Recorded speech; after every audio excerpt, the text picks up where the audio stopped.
akan mengikutimu kemanapun kau membawa saya.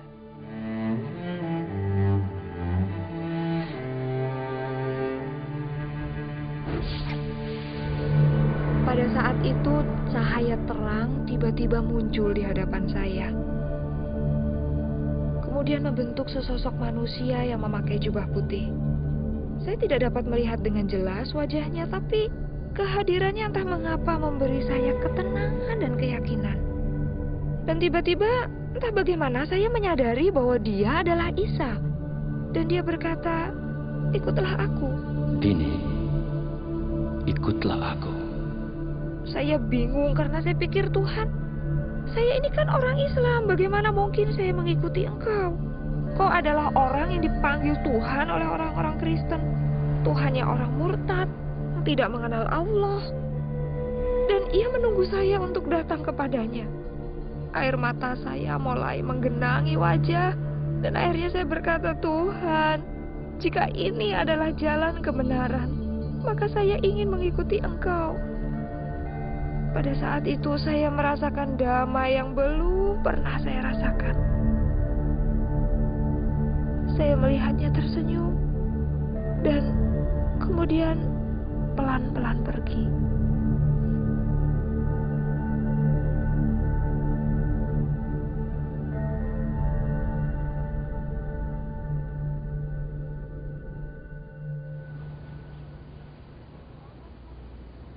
Saya harap saya nggak menyinggung perasaan Mbak. Apapun yang terjadi, pasti sangat mempengaruhi kehidupan Mbak. Saya tidak akan pernah sama lagi. Saya benar-benar berubah sejak hari itu. Saya mengerti. Lalu apa kelanjutannya, Mbak? Saya mulai mencari orang Kristen. Di desa saya tidak ada satu orang pun orang Kristen. Tapi di desa seberang ada. Saya mulai ke sana. Mula-mula mereka takut karena saya meminta satu Alkitab pada mereka. Tapi kemudian mereka memberikannya dan saya mulai membacanya. Semuanya itu saya masih berusaha untuk sembunyikan dari ibu. Tapi nggak lama kemudian ibu tahu. Seorang ibu pasti tahu apa yang terjadi, Mbak. Lalu apa kelanjutannya? Ya, ibu minta saya berubah. Dia menangis. Dia merasa gagal sebagai seorang ibu. Dia pikir saya masih marah dengan pernikahannya. Dan dia pikir saya masih balas dendam. Dan anggota keluarga yang lain? Hei! Terkutuk kamu! Kamu sudah bukan anggota keluarga ini lagi. Arif, jangan terlalu kasar. Dia masih perlu waktu untuk memikirkan kembali. Tapi dia sudah diberikan cukup banyak waktu untuk memikirkan ini kembali. Cukup! Cukup! Aku telah berjanji kepada Tuhan. Jika Ia telah menunjukkan jalan itu kepadaku, aku akan menurutinya. Aku tidak bermaksud untuk melukai siapapun di ruangan ini.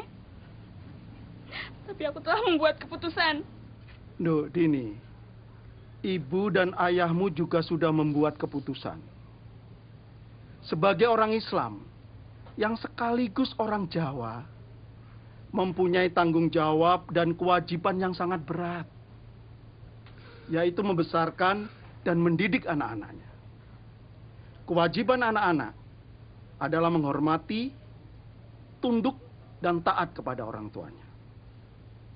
Jika kamu masih tetap saja senantiasa memilih jalan hidupmu sendiri dalam soal agama, maka kamu juga harus bertanggung jawab untuk hidupmu sendiri. Kamu tahu apa artinya itu?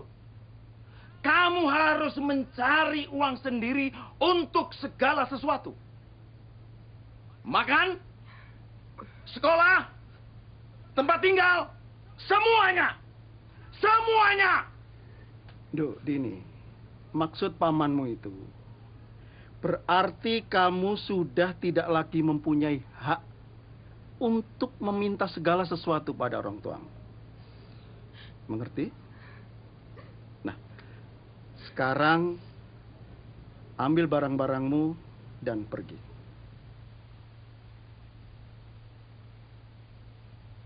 Cepat.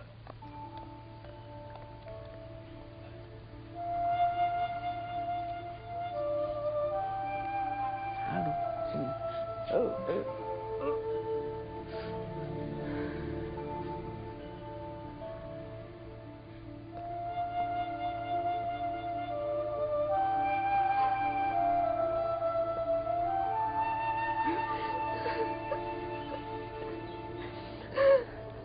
Saya tidak tahu dari mana kekuatan itu datang. Tapi saya pergi dari rumah dan pindah ke kota lain, yaitu Solo. Saya berumur 16 tahun saat itu. Saya kontrak sebuah kamar di sebuah rumah kos dan melanjutkan pendidikan untuk menjadi pekerja sosial. Saya sudah menyelesaikan tahun pertama di kota Semarang. Orang di bagian administrasi sekolah di Solo menerima saya sebagai siswa pindahan tanpa banyak pertanyaan. Usai sekolah, saya bekerja setengah hari dan berhasil bertahan hidup.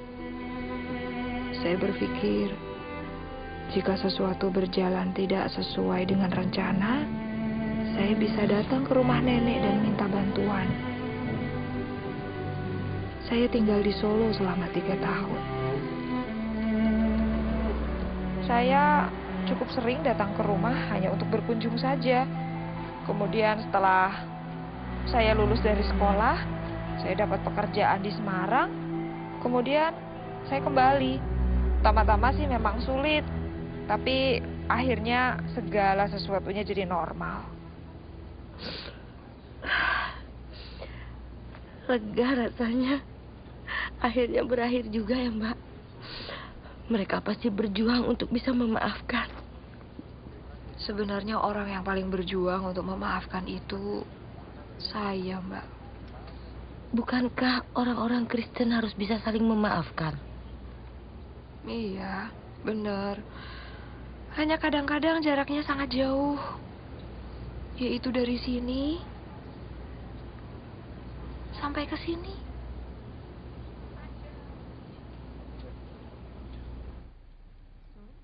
Ayo masuk, silakan duduk. Nggak usah repot-repot, Mbak. Kamu kelihatannya capek sekali. Ya, saya nggak capek, cuma khawatir. Mbak, aku pikir kalau kami pindah kemari, Bambang akan berubah. Kalau sekarang coba Mbak lihat, kerjanya cuma duduk melamun di kamarnya atau cuma jalan-jalan saja. Itu tidak baik loh buat anak muda seperti dia. Bambang itu perlu kerjaan. Iya, aku ngerti Mbak, tapi mau bagaimana lagi? Bambang cuma lulusan SMP. Nggak bisa dagang, nggak bisa apa-apa. Aku yakin keadaan akan menjadi lebih baik.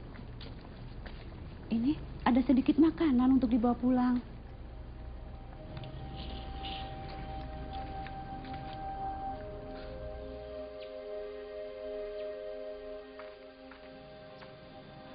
Assalamualaikum.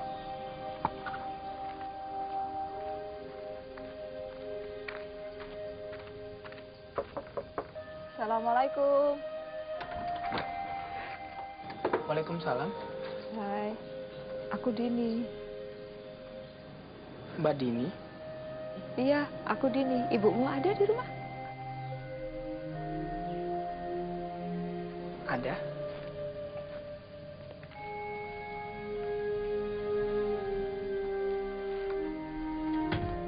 Bu, Mbak Dini datang. Dini. Boleh.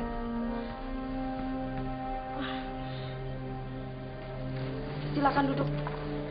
Din, mau minum apa, Din? Nggak usah repot-repot, boleh. Beberapa hari lalu, saya dengar pembicaraan Bule sama Ibu. Saya nggak tahan. Maafkan saya. Perlakuan saya selama ini begitu buruk pada kalian. Maafkan saya. Sudahlah, Din. Begitu malu.